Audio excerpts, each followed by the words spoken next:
Hey, how's it going, everyone? This is PD Proudlock. Yeah, right, how you doing? Aye, good, thanks you, Roger. I am sound.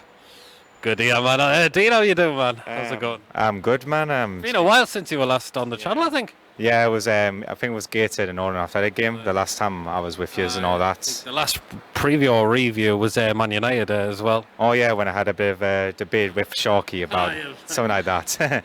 Yeah, that's the one. Aye, so we're here for the preview for the game on Saturday between Newcastle against Crystal Palace, which will be a 3 o'clock kickoff at St James's Park. We came off the back of a 1-0 away defeat to Burnley, and Palace came off the back of a 1-1 draw against Brighton at home.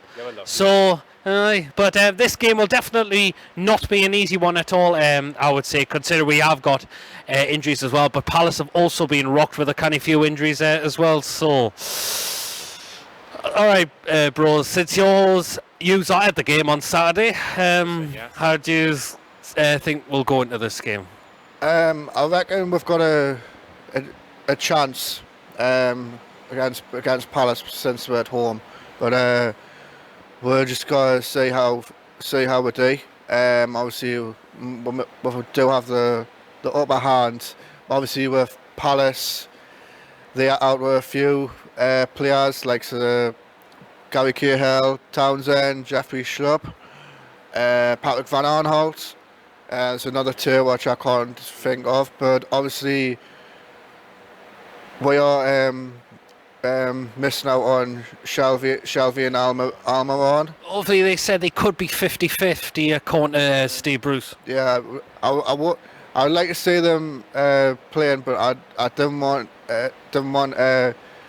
Bruce like just hire them straight in, like just to get, but they didn't want them like to get injured, like. I think we were missing some players from the game against Burnley, which will come away with 0, because it had looked like that game last week against Burnley was like a game that had 0-0 written all over it pretty much. But Not many chances. No. All right, you, Dean, how do we go and do it on Saturday? Well, it's going to be a tough one, to be fair, because Crystal Palace lost a few key players, and we're hoping that we still got Shelby and Amon to cover. If they do recover, then I think Bruce should be safe that they should be come on the second half, so at least they'll get some average. But Roy Hodgson said in his interview saying that he's never dealt with such a crisis in his career, and he's really worried that he will get a team there. But the lucky thing about it, he's got Saha and Benteke, and Will Saha's been having a good. Let's just say he had a good game the last game against Bayern when he scored to help them through the game, and plus making his 100th appearance for Crystal Palace. But there's been reports about him saying that he's going to leave Palace for a January transfer, but it's just rumours. That's what they're saying. So if it's true, then it's sad, because he was being a great instrumental for Crystal Palace and helped Hodgson with his career and that. But the good thing about it, they still talk one another, even though he was a bit not unhappy with how Palace are treating him and all that, and plus the situation with like how much money they wanted. But at the end of the day, Palace did what they stick to their guns, and they didn't match the offer what they asked for. Nah. No, I mean, I thought that game against Brighton on Monday, I thought Brighton, the game on between Palace and Brighton, I thought that Brighton were the better team. It just took a bit of Zaha magic for him to get that equaliser, I thought. 100%, yes. If it weren't for both of Zaha, Palace would have lost that game completely, because Brighton were the better side at the end of the day. And Teke has off games. He's had more. I think he's had more downs at Palace this season, like as well. But they've still got that John Ayew as well. Yeah, John Ayew, 100%. But yeah, Benteke has not been at his best since he came to Crystal Palace. Yeah, he's had a few good, decent games, but this season I haven't seen much of progress that I expected, because I remember when he was like unstoppable when he was playing for Aston Villa, but then since he moved to Liverpool, it went okay, but it just went wrong. It just went completely wrong with Liverpool. But when he came to Crystal Palace, yeah, he had a few decent games, few bad games, including missing penalties and all that. But I think he's having a downward spiral. I think just give them time. End of the day, they have a bad spell and then they get back to their best. Just give Benteke a chance. If I was Crystal Palace fans, just give him a chance, because that's what we do for Newcastle fans. You're giving Joe Linton a chance, even though he hasn't been at his best for the first of the season. So I'll still give him a chance. End of the day, that sort of thing. I know, we do have to watch out for Wilfred Zaha. He is a very quality player as well. I think that Jordan Ayew's been a good player for them as well. So, yeah, question, do you think Joe Linton needs another drop? Because I think he does. I think he's a lot of fans are running out of patience with him now.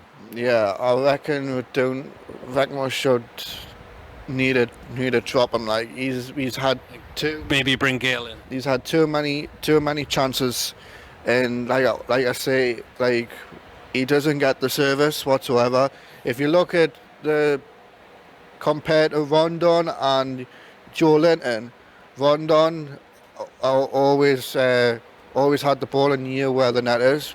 Joe Linton just cannot. Joe Linton cannot do that. Like, but for me, I was happy to have Carroll, and possibly Gale as an option, or Muto. Muto, give him a shot, because obviously we know we don't know whether Muto is gonna be sold in January, or they're going to keep him on. But Muto could be getting sold, but see what happens.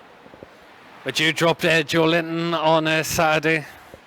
I agree on Archer. He does need another drop, because we dropped him in the game against Burnley. Has he learned from that? No. I dropped him in the Sheffield United game, but after that, just again, no progress whatsoever. Nah, to be honest, he might need a few more drops till he could give a big club that he needs. I would give Gale an opportunity, because Gale's been... since he come on in the past few games, He missed that set last week as well. Oh. He did, and honestly, I don't blame him. End of the day, when the opportunity is there, he could have took it, but that happens. Yeah.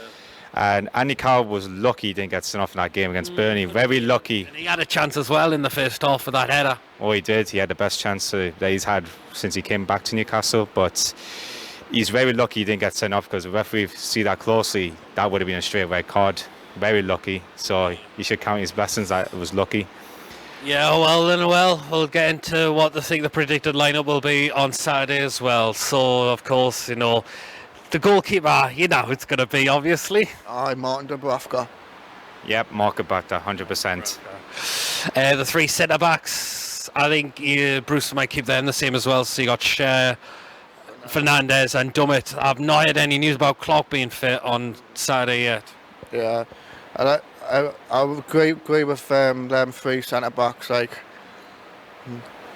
Same here. We're just hoping that Clark will be 100% and he might play, but if not, they might try and bring back one of the players who recently was injured. So let's hope Clark will be 100%. So I agree on that.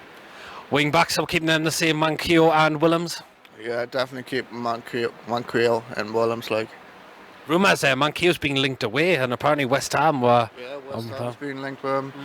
But I think he's a player. He's improved at this club as well. I would be happy to keep him and extend him, give him an extension contract. I agree with you, Archer. Even though he scored that diving header against Bournemouth. He has been improving. And Williamson, I would say he's been unstoppable. There's been reports about Williamson. He might get a permanent deal. Willems, he could do. We'll just see what happens in January transfer. That's all I say. Yeah, well, definitely. Okay, the two centre midfielders. If he's fit, I think Shelby will come back in. But if not, Longstaff, I think, will keep his place. But I think Longstaff has to improve, because I thought that game last week was very poor from him. Yeah, it was quite poor. But I like to see obviously Longstaff and Hayden.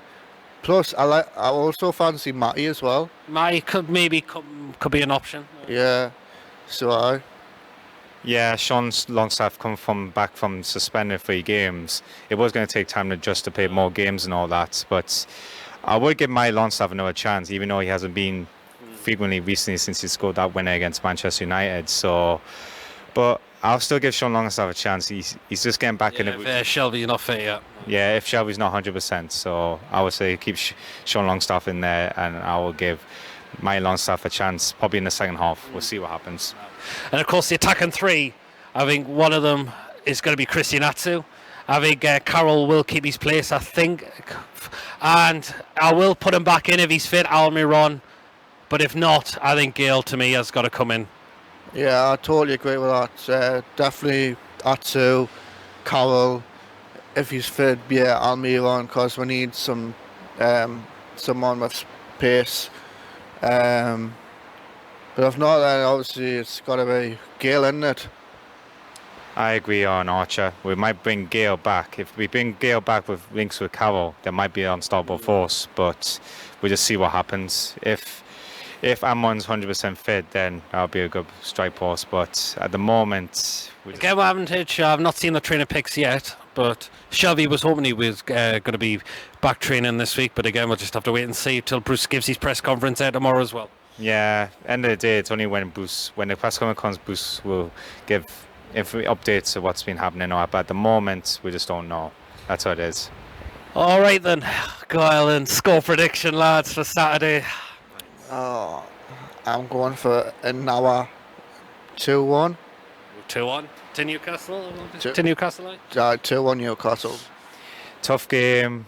It could be chances, could be a few goals. So I say 2-1 Newcastle. 2-1 as well. I think I'm going to go with the same as well. 2-1 as well. So all three of us are going for a 2-1 win to Newcastle on Saturday. We think we might just edge it as well. Oh, well then.